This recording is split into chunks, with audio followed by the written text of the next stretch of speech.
Welcome to the March 23rd episode of Reactive Consciousness, our in-depth podcast about what happened this week in pop culture. I'm your host, VyseTheBold, and this is Lotus Prince. And OldManStompy. And for our first segment, I think you wanted to take it away here, OldManStompy. Yeah, so those of you who have seen me on the podcast or listened to me on the podcast before know that they tend to bring me on when they want to talk about wrestling. And there's, especially for those of you who have listened to Corrective Consciousness already for this week. So no better time than now, because we're 2 weeks away from Wrestlemania, the single biggest wrestling show in the world of the year. So I guess we'll start by talking about the main event for the two shows. So, the WWF, they maintain two simultaneous weekly shows, Raw and SmackDown, the red brand and the blue brand. And most of the time the continuity is completely separate, except for like a couple of years, like around 2012. So they have their own sets of titles, and their storylines kind of converge at WrestleMania, because all the wrestlers on all the shows. It's kind of like baseball, right? Like two different leagues, right? Yeah, so they don't usually fight each other, except at like really special matches, like the Survivor Series and Royal Rumble matches. But they do have to get everybody on. Like, WrestleMania is the biggest payday of the year, so like all the storyline building tends to go out the window, and they just try to cram everybody they can possibly get onto the card, no matter whether or not it makes any sense at all. It's like crazy. I used to think of WrestleMania as like the season finale of wrestling, but it's actually more like a sweeps week special where they just throw everything at the wall and try to get as many eyes on the product as they possibly can. They pull in guest stars, like people who have no connection to the storyline, just to like see if that draws attention to the product. It's kind of funny because like it sounds like almost like the physical manifestation of that would actually be Royal Rumble, because that's what literally happens there. They just throw everybody they can in there. Yeah, and like part of the fun of the Royal Rumble is seeing like what old stars show up and what surprise star shows up, and sometimes they're so successful that those guys will come back for a short nostalgia run. Yeah, like a couple of years ago, they brought back Diamond Dallas Page, who's now famous as a yoga instructor. And for supporting a couple of older wrestlers as they work through their like alcoholism and clean themselves up again. He has what's called the Accountability Crib, where he hosts former wrestlers as they recover from addiction. So he's become a motivational speaker, and he's popular outside of the wrestling world now. Wow. So like he spreads a really positive message. So having him as an ambassador for wrestling as well is like a really big deal to the brand. But he's 56, like 57 now, so he's not going to wrestle a match. They need to go outside the box a little bit more to promote some special matches for WrestleMania. So the big main event this year is they brought back Goldberg, who hasn't wrestled a WWF match since 2004, I want to say, WrestleMania 20, where he had a farewell match against Brock Lesnar, and it was terrible. Like, it was supposed to be a match for the ages, because Goldberg was the monster babyface from WCW, and after WCW folded in 2001, he was one of the big names they hadn't brought back after the assets got bought up by WWF. So they wanted to have him fight against Brock Lesnar, who was the big up-and-coming monster. But Lesnar was leaving. He wanted to go try out for the NFL. Goldberg was leaving. He wanted to go announce for UFC, become an MMA fighter. So neither of them wanted to do anything physical. The match was a disaster. It was refereed by... Wasn't that like a 30-second match or something? I don't remember. Like, I wasn't watching wrestling at the time. I know that it was refereed by Steve Austin as a guest, nice. And he ended it by giving a Stone Cold Stunner to both Goldberg and Lesnar, declaring himself the winner, drinking a beer, and leaving. Nice. That was the only way they could get that match over, because everybody was booing it like crazy. Nobody thought they would do anything physical at all. Like, it was terrible. So of course they brought Goldberg back, but he's 50. And he doesn't seem to want to commit to taking any extra damage to his body, which is totally fair. He's getting on in years. He looks fantastic. Like, he looks exactly like he did back in WCW, plus minus some, some gray hair. Well. Yeah.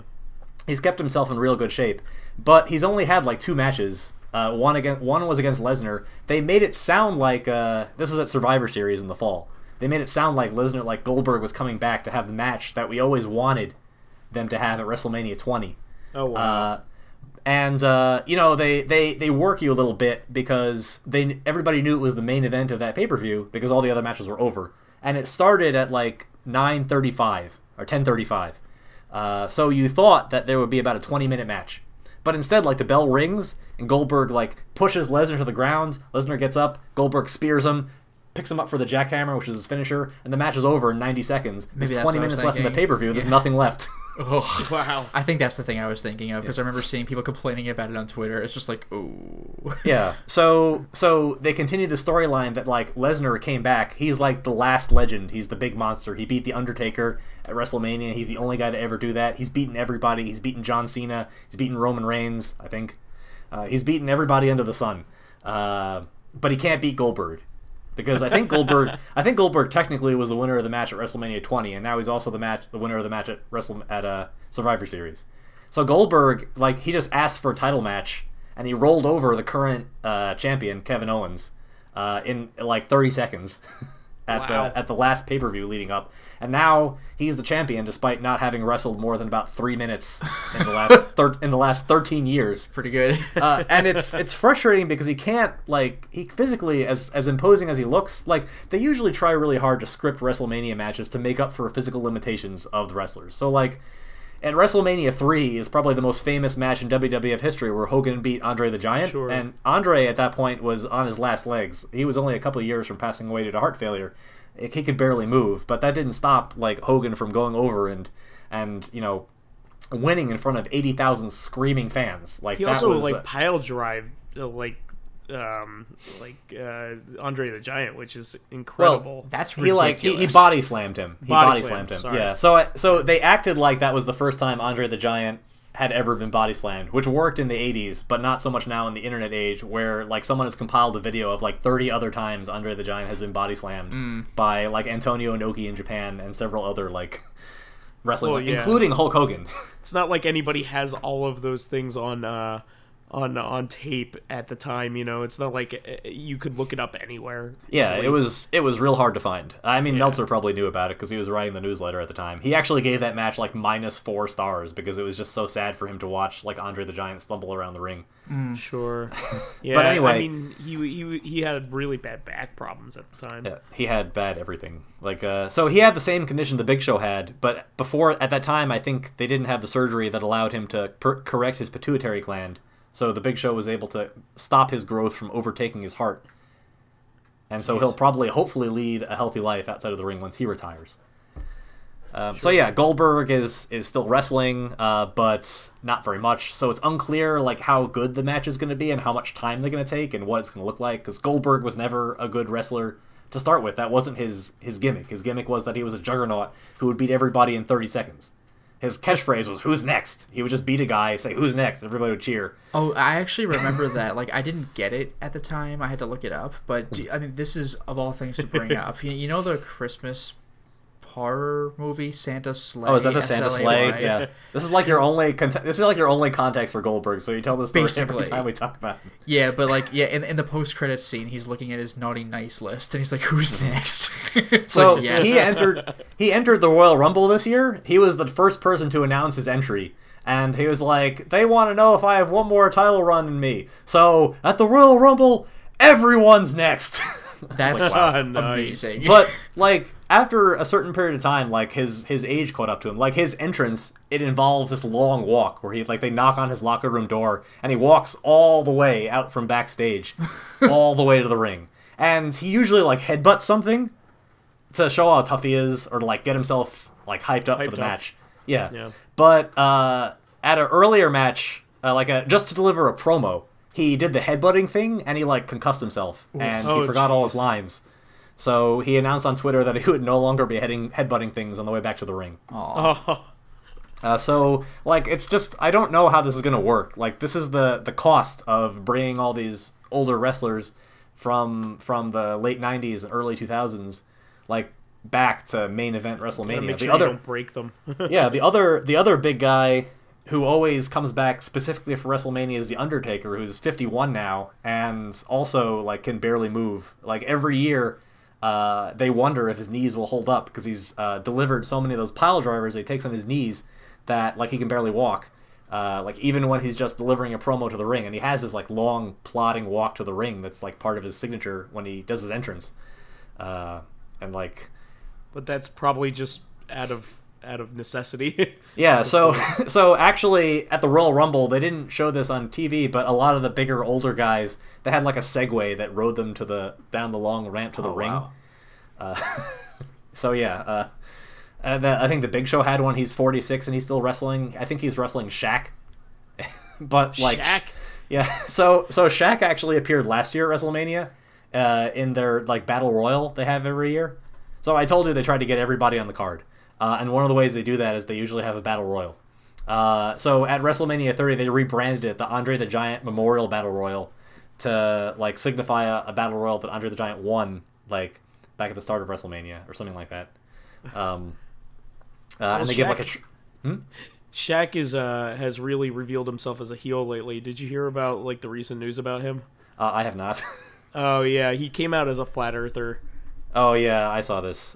He doesn't. I saw this. He's like, the Earth can't be round because when I drive on the road, I don't go up and down or over the horizon. Yeah, that's amazing. That has to be a joke. It has to be. Come on. I don't know. Like the other issue is that Shaq has not like kept himself in physical shape at all, and they think he won't be medically cleared to wrestle at WrestleMania as a result of it. Like the Big Show is actually in incredible shape for a guy his age with the amount of miles that he has on his body. Like he's below 400 pounds, even billed by the WWF for the first time in basically since he came into wrestling. Sure. And he looks fantastic. Like he's got abs. I'd never seen him have abs before.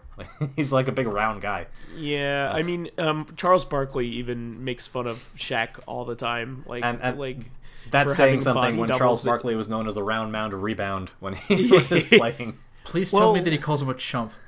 Well, he and Shaq are good friends, so he's just like ribbing on him. But Charles Barkley is actually pretty fit right now for historically, I guess. Yeah. Like he slimmed down recently, like for his post career here. But he always was making fun of, like, Shaq had a commercial where, you know, he was advertising soap, and he's like, that is not his body. Like, do not believe that is his body. That's great on that commercial, because like Shaq is famous for pimping everything. Yeah, like he will be in any commercial. It doesn't matter what. He'll be in it. I liked like he was in one of those General commercials for he was in two of them, two different ones. Yeah, and they're like super cheap. Yeah, they're all embarrassing. Like just General commercials in general. But one thing, I mean, this is kind of a commercial. Do you remember when he was trying to like kickstart his or crowdfund somehow like Shaq Fu 2? Oh, Shaq Fu, yeah. Yeah, I really got a kick out of the way he did it, because he like very obviously acknowledged that Shaq Fu 1 was like. It was pretty funny. That's how his like video opened up. He was like, Shaq Fu was kind of like, it was great. It's like, yeah, it was. Except the animation was better than it had a right to be. I enjoyed from the get-go that they labeled him as independent game developer Shaquille O'Neal and not like basketball star Shaquille O'Neal in the Kickstarter. That's amazing. He even has his own like not NBA licensed pinball machine, like nice. from back when he was playing. Like, he just knows how to market himself somehow. Yeah, I mean, growing your personal brand is an important aspect of, like, being a celebrity. Yeah, but he somehow knows how to do it better than anybody, pretty much, except for maybe Michael Jordan. Yeah, Michael Jordan with those Hanes. Do you remember the olds? I didn't know it was him at first. Like, when we were at Perry's house, like, I don't know if this was late high school or college or what, but do you remember those commercials for Right Guard, like deodorant? Yeah. Civilized. Yeah, anything less would be uncivilized. Like, I vaguely remember those commercials from when I was a kid, and Perry was like, oh, that was Charles Barkley. Like, that blew my mind, because I didn't know who he was when they were actually on TV. I saw him on YouTube, I'm like, whoa, it was amazing. To be fair, like, I would have guessed that you'd only seen Charles Barkley in sprite form prior to Like, Well, he could have Space played Jam, the Shut man. Up and Space Jam Jam. video game. Oh, yeah. Where the little kid beat him at basketball, and it was a sad scene. The original. Man, you ain't the real Shut Up Charles and- Barkley. The original Shut Up and Jam game or its sequel. I didn't play those. You could have played those. I could have, but I yeah, didn't. well. So anyway, Shaq might be wrestling at WrestleMania, but he might not. Let's see what else. So on the other brand, the recurring theme is that the heels will do something like phenomenally violent, and they get rewarded with a title match at WrestleMania. Oh wow! So the guy who's wrestling for the Intercontinental title, like Baron Corbin, is this new lone wolf type. I can't really describe him any way better than that. But he like buried someone under a forklift, and he's probably going to be fighting for the Intercontinental title. And AJ Styles, he beat up the general manager, Shane McMahon, like threw him through a car window.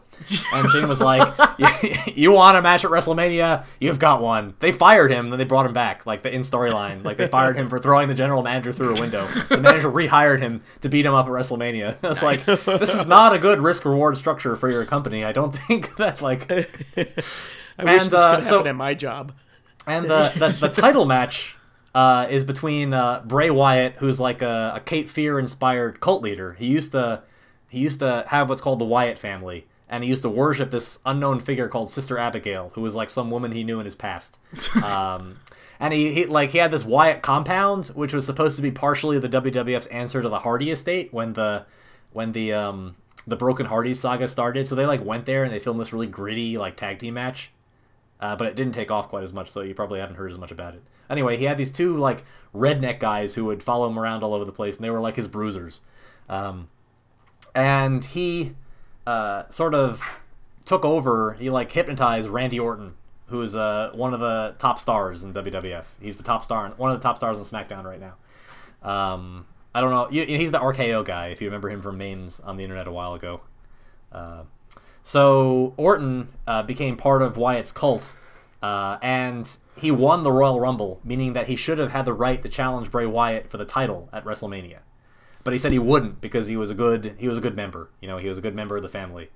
And then so Wyatt's like, "I'm going to give you the keys to the kingdom," and nobody really knew what that meant because he always talked in these like riddles and these vague statements. And it turned out just gave him the keys to the shed where where the Wyatt compound was. And so there's this like hilarious segment. I want to say it was supposed to be really like dark, but Orton went to the Wyatt compound and burned the shed down. He's like, "Sister Abigail is buried here," and he just like sets the whole place on fire. And he does this like wrestling pose in front of the burning compound. And like there was a camera guy in there. Like it felt like to the audience, it looked like the camera guy got killed in an arson fire. Like, and he's supposed to be the good guy. Like, well, I mean, and he's rewarded by getting to keep for killing a cameraman, burning down Bray Wyatt's house. He gets a title match in the main event, one of the co-main events. Well, don't forget, WrestleMania. Don't forget. I don't know wrestling very well, but he's definitely a good guy, and he's murdered someone with fire before. Remember, he lit Stone Cold Steve Austin on fire and punched him in the head at the end of the first Expendables movie. So yeah, that's the storyline leading in. It just feels like SmackDown, the other show, has gotten into this recurring theme where someone does something really nasty to someone else and is rewarded by having a high-profile match at WrestleMania and a big payday. Huh. So the joke is that someone eventually is going to kill Goldberg, and expect to get a match for the Universal Championship on Raw. Do they still do things in wrestling like, where just complete shenanigans happen, like RoboCop shows up? Like, do they still do that? Like, just have Spider-Man or something just swoop in and wrestle? They have the Muppets on. Yeah, they have guests. So Triple H had at WrestleMania 31 3 years ago had a Terminator Genesis themed entrance where he like wore a Terminator exoskeleton along with like 5 other like Terminator actors. His entrances are always over the top in that vein. But for the most part, like those really goofy things are for the independent scene. Yeah, from what I've heard, the guy who has the most over the top entrances is like Finn Balor. He has a costume that he used to paint on himself when he was an independent wrestler. Yeah, I saw the YouTube video where he was like Venom. Yeah. He's like Venom. He was Carnage. In the WWF, he did a Jack the Ripper style entrance when they did an event in London. Mm-hmm. So yeah, he has pretty over the top entrances. Also, Shinsuke Nakamura, who is a famous Japanese wrestler who currently is contending for the title at the developmental brand NXT. Oh, was this the guy you mentioned was like the sweeper? No, that's Kenny Omega. He's not with the WWF. Okay. So Nakamura, he has this really amazing theme. It's the top. It's called. I think it's called the Rising Sun. It doesn't sound. It sounds vaguely inspired by Japanese culture, but it's not stereotypical at all. It's the most listened to song on the entire WWF music channel, where they upload their entrance themes, and I think it's the most purchased song from the WWE iTunes channel. It's very popular. I think the best song for me is the IRS wrestler, which is mostly just typing sounds. Yes. Oh, so Nakamura, a few pay-per-views ago, he came to the ring accompanied by a violinist playing along with his theme. Wow. I had chills watching it. So I don't know if you recall, but when we had Stephanie Morgan on the podcast, she mentioned it briefly. Her and Bobby Roode are both NXT developmental wrestlers who have two of the best themes in all of WWF. And they'll be wrestling for the NXT Championship the day before WrestleMania. That event is tuned a little bit more towards the hardcore fans. The storylines are a little bit better developed. There's a little bit less corporate influence, which is usually what muddles up a lot of the WWF main roster storytelling.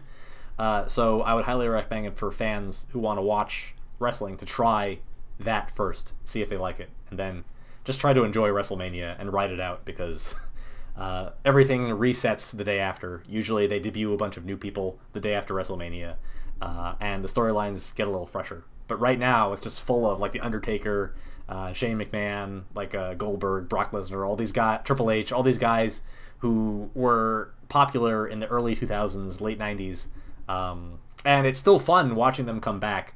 But they might be asked to carry a little bit too much right now, and so you just kind of have to go with the flow.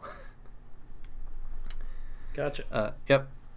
So, yeah. Okay.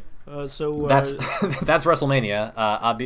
I'm sure if there's room on the podcast again or in the blog, I'll be happy to talk about it more as we're like leading up to it. Right now, some of the mid-card matches are still being developed. As I recall, the last episode of the television show was like borderline. The one that airs on Monday night was borderline unwatchable, because one of the major female wrestlers had a sex tape leaked, like hacked from her cloud account, and the fans were just chanting from her the entire time. Ugh. So like, I don't want to give it any more airspace than that. It's just awful. That is awful. Yeah. Oh, So that's terrible. Yeah, so watch NXT, ignore the Raw crowds, enjoy Goldberg while he's back. It's nice to have, he said he wanted to come back because he wanted to be a superhero for his son. So, like, I could really get behind that super cool. kind of inspiration. Like, he's the kind of guy who used to, like, use his pay-per-view checks to buy toys for kids and drive them to children's hospitals. Oh, wow. So, if there's a reason for you to give the WWF a check, for purchasing a network subscription or a pay-per-view view, it's because those are the kinds of people who are getting paychecks this year. So feel free to support them. Real cool. Well, Lotus, I know that you had a major topic that you wanted to go over this week. Yeah, this is something from when I was in college. Really popular Toonami show that the schedule kept getting spottier and spottier for, and then it kind of disappeared for how long? Like 5 years? More than that?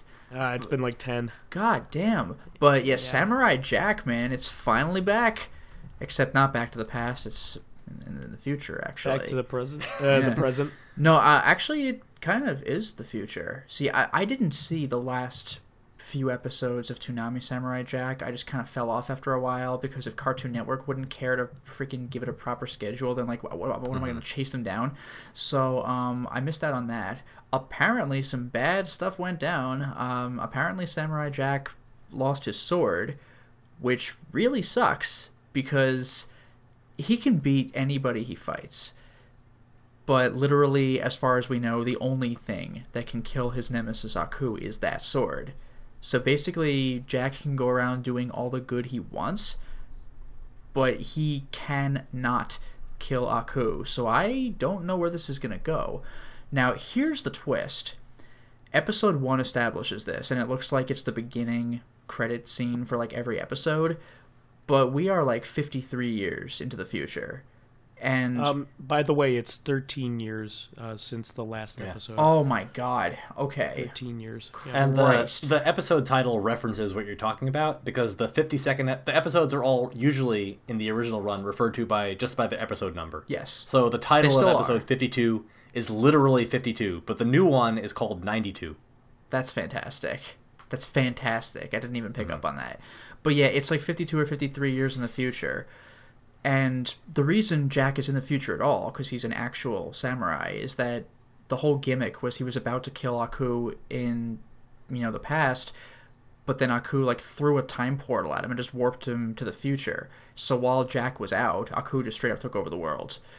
So the entire Samurai Jack series has been Jack trying to deal with the future and fighting Aku. But now he lost his freaking sword, and it's been 53 years. But apparently Aku's time portal messed with him in ways that you wouldn't have gotten from Toonami, because you were just watching him day to day. But it's been 53 years and he hasn't aged a day. So time has lost, like he says, time has lost its effect on him. So he is incapable of killing Aku, and he's too badass for all the enemies who come to him. So he can't die. So what is this? Like, so do Samurai Jack and Aku just kind of exist now? And it's weird, because there's no Aku in episode 1. You hear his voice for a second, and that's it. But it basically establishes that because Jack doesn't have his sword, he's fighting with more conventional weaponry. So he's got like, stuff you would never expect him to have. Like, he's got a motorcycle, he's got machine guns, he's got a bunch of different bladed weapons, and he's just wrecking whatever comes his way. But he has some serious...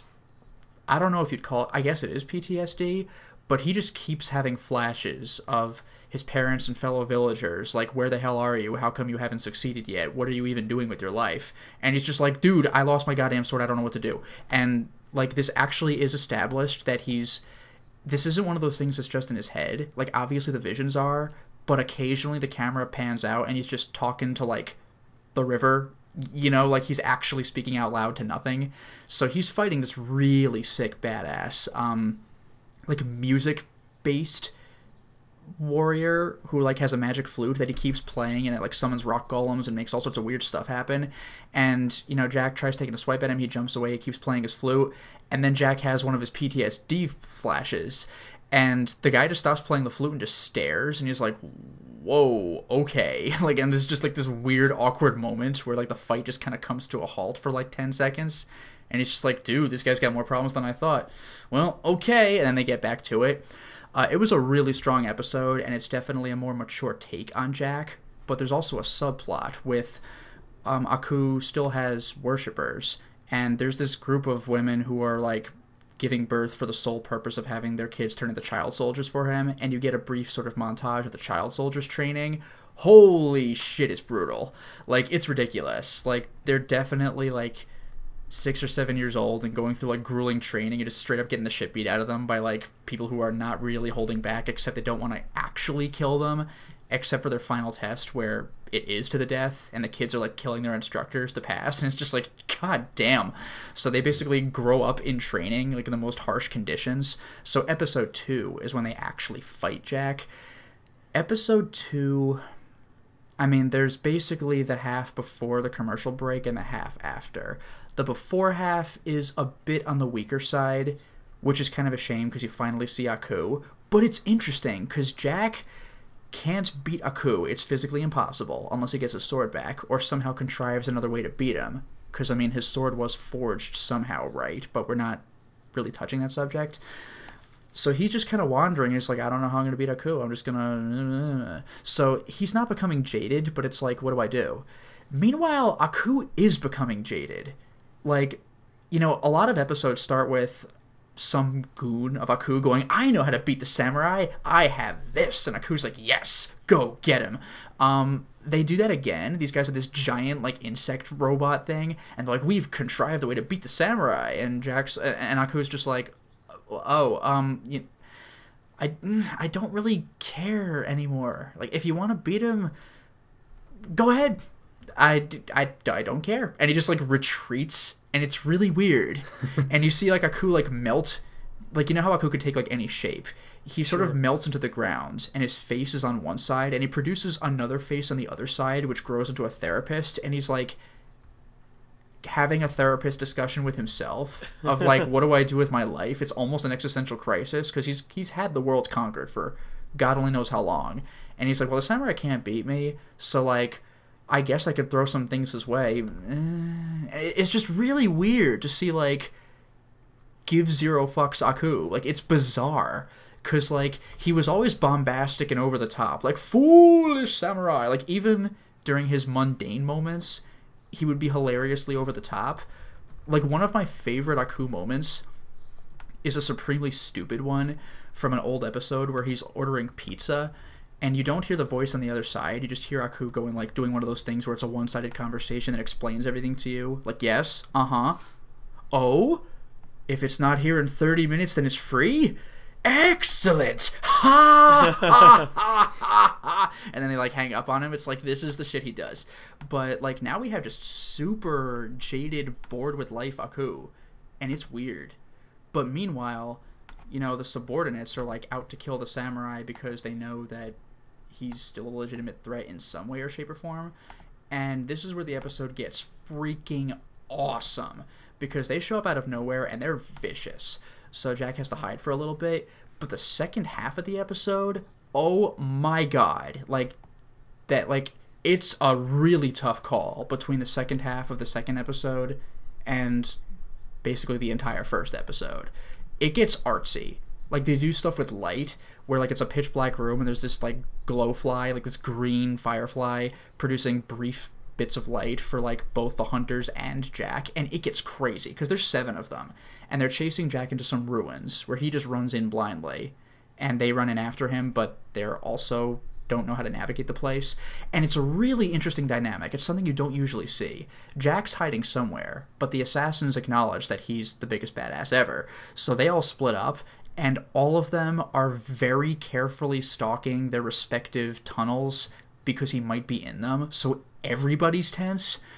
And what gets really good is eventually, of course, one of them is going to find him, because that's how, you know, covering the entire dungeon works. So he has to retreat for a little while, and probably the greatest scene in the entire show, or episode, is when there's this really over-decorated, like, in terms of aesthetic room, where there's this big skeleton of some dead king or something sitting on a throne, and it's completely surrounded in concentric circles of caskets, and Jack's hiding in one of them. And this is something it's difficult to describe, but you really need to listen for yourself. But the 7 assassins are, like, very carefully stalking the room, like the velociraptors in the first Jurassic Park, the kitchen scene where some of them are on ground level and some of them are hopping across caskets. I love that scene. Yeah, that's great. And it's super tense. But, like, the one thing I didn't mention, except for the occasional grunt from fighting, and even then that's rare, because usually Jack's fighting is just weapon clashing sounds, everything is music. There is, like, 0 dialogue for the entire second half of the episode. And it's super artsy, and the sound effects and the music do the work for you. But in the scene where they're trying to find out which casket he's in, and they're all very carefully stalking the room, the music is extremely intense, and it gets more and more, like, of a build-up. Someone on Twitter, Bojack90, told me that it was from,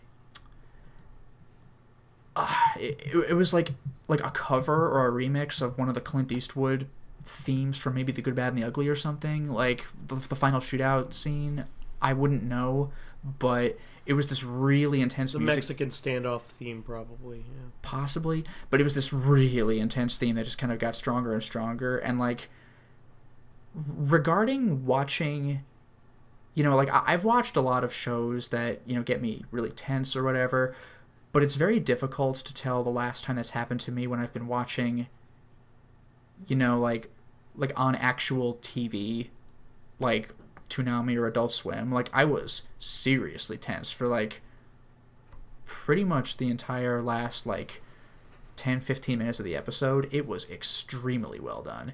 I'm not going to tell you what happens, but it's definitely climactic, and there's going to be a continuation for the next episode. Like, this episode definitely leads directly into the next, but, like, man, like for anyone who is afraid of like, oh god, 13 years of development hell, no, these episodes are freaking amazing. Now we're recording this the day after. Well, no, we're recording this. Yeah, no, the timing is good. Yeah, it's after the second episode, so that's all that's been out so far. So by the time people hear it on our respective channels, it'll still have only been 2 episodes out. So I'm not doing any weird time continuity things or whatever. But like the series is extremely strong so far. Like the Aku part was a little kind of like okay, and there is a little bit of a weirdness because since his original voice actor died, there's like a new voice actor for Aku. So like, I can't really say, oh, he's better, he's worse. Like, it's just different. I'm going to have to get used to it. Because every time I hear Aku talk, I'm like, oh, that doesn't sound like I'm used to. But, like, I mean, I think the guy does a solid job. It's just a little disorienting to me. But the way the episodes work out, though, I am super into this. Like, when I watched the first episode when it came back, I was thinking like, okay, well, let's see if Samurai Jack's still any good. But now I'm like, I'm definitely gonna watch it every week. Like it's really gripped me, especially the way that second episode with like 0 dialogue was done, where like everything was music and weapon sounds and footsteps and stuff. Like it was very artsy. You know, it's like the beginning of WALL-E. So I'm just like, oh man, let's see how this plays out. Everything's done based on what you see and hear, like not what's being said.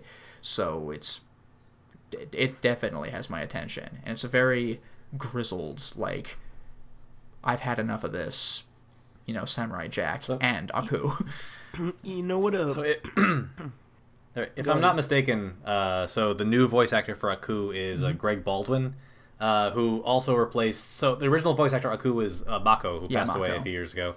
And Greg Baldwin, I think, is his sort of handpicked and trained replacement for the same character actor. So he also replaced Mako as General Iroh. Like, that was his most immediate replacement in Avatar: The Last Airbender. Okay. Which is one of Mako's most famous roles at the time of his death.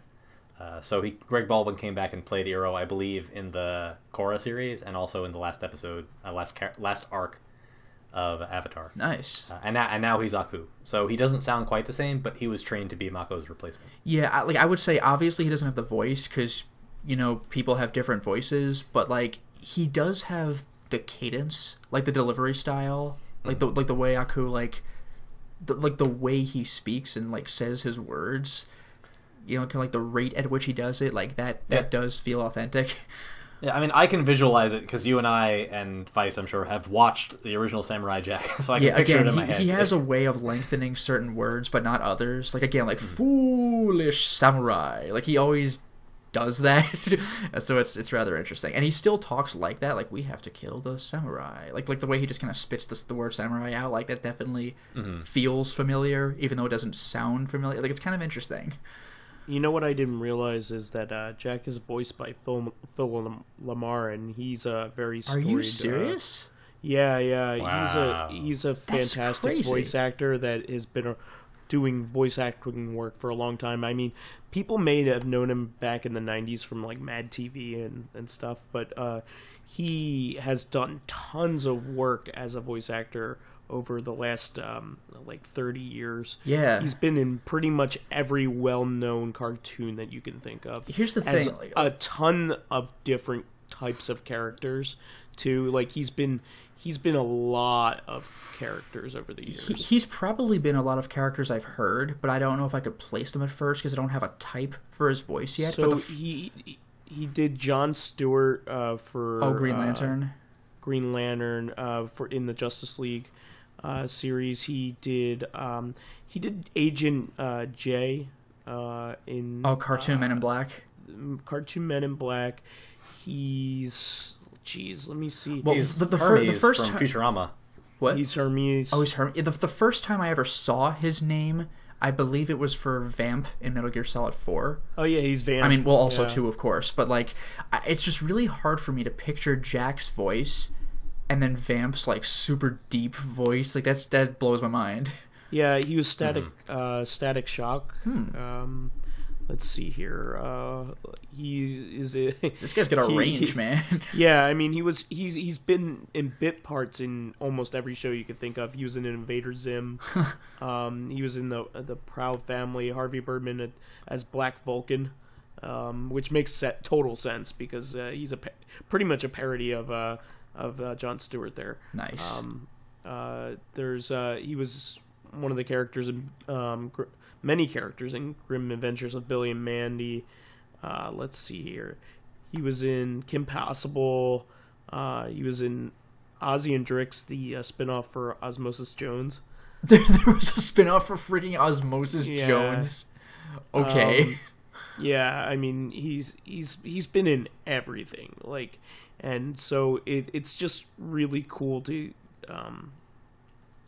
see him around. Yeah. I mean he's in tons of stuff and you don't even realize it. He was in Final Fantasy XII. He was the pirate Redis. I don't know if I recognize who that is. Redis is the sky pirate, the other sky pirate who joins you as a guest party member close to the end of the game. Okay. He was Bail Organa in Star Wars Rebels. Oh, wow. Wow. Sure. Yeah. So, I mean, it's just really cool to see him as Samurai Jack again. That's really cool. Yeah, I mean, I immediately recognized, the voice actor for Samurai Jack is back. Like, I had no idea it was freaking Phil Lamar. Oh, by the way, the ending credits is still done the same way as old Samurai Jack's ending credits, with like the "Gotta get back to the past," Samurai, like that theme, with the episode number and the credits done the same way. So that's pretty nostalgic. So yeah, real cool. Super hyped. The thing that struck me the most about the original Samurai Jack was when they talk about how his blade was forged by the gods. They mean like all the gods. It's like a meta pantheon of like various religions. It's not just nice. it's not just like Vulcan. Okay, I either did not know that or forgot, so maybe forging a new sword is not going to happen. So it was literally forged by the gods to beat Aku. Yeah. Huh. Have either of you guys ever played the Game Boy Advance game? Supposedly it was pretty decent. It was like a Metroidvania. Have you? I have not, but I have actually seen it played. Okay, I'm just saying, like, you're usually our point of reference for the most obscure games. So, well, I think that one's worth playing. Not the PS2 or GameCube one, but that's one that maybe our audience might like to look back at. That's for sure. Well, having said all that, do you have any last remarks about Samurai Jack, Lotus? No, I mean, just what I said earlier is that I'm going to definitely make sure to follow it. And for anyone who liked Samurai Jack, the older episodes, you're definitely going to like this one. And yes, there is a difference between Toonami Samurai Jack and Adult Swim Samurai Jack in terms of theme and, God forbid, actually having blood instead of just literally everything he fights is green alien goo or like black oil from robots or something. We get blood. Yeah, that's awesome. I'm glad it's back. I'm glad that the original people got a chance to finish the storyline. I'm sure they've been thinking about how they wanted to end the series for a very long time. Mm-hmm. And I'm really happy they got the opportunity. Definitely. And so far it's coming out strong.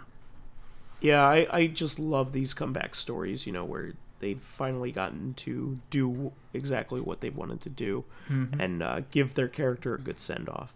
Mm-hmm. Well, that's the show for this week. Please remember to subscribe to Corrective Consciousness YouTube and SoundCloud pages. While there, please give us thumbs up, likes, and 5-star ratings on iTunes. It helps us promote and spread awareness of the show, and any bit of encouragement helps us keep the show going. You can also catch us on Tuesday for our sister podcast, Corrective Consciousness, the podcast about our lives and pop culture. Finally, you can friend me as VyseTheBold, VyseTheBold, on Steam, PSN, Xbox Live, and Twitter. Guys, would you like to do some plugs here? Yeah, as for me, you could follow me and communicate with me on my YouTube channel, Lotus Prince, and you can more directly and I think efficiently communicate with me on my Twitter page, at Lotus Prince, all one word, L-O-T-U-S-P-R-I-N-C-E. I really want to talk to Lotus Prince now. Lotus Prince. I want to go squat on that domain name. Looting and polluting is not the way. I'm already squatting on lotusprince.com, and it's hilarious. I can squat on all the misspellings too. Lotusprince.edu. And this is my website. Anyway, you can find me as OldManStompy, OldManStompy, on YouTube and pretty much all other forms of social media, although I can barely tolerate the friends I have. So. It's true, you know. It's a work in progress. Well, thanks again, and we will see you again on Tuesday with the CoreCon podcast. We will catch you then. Until next time, everyone. Cheers.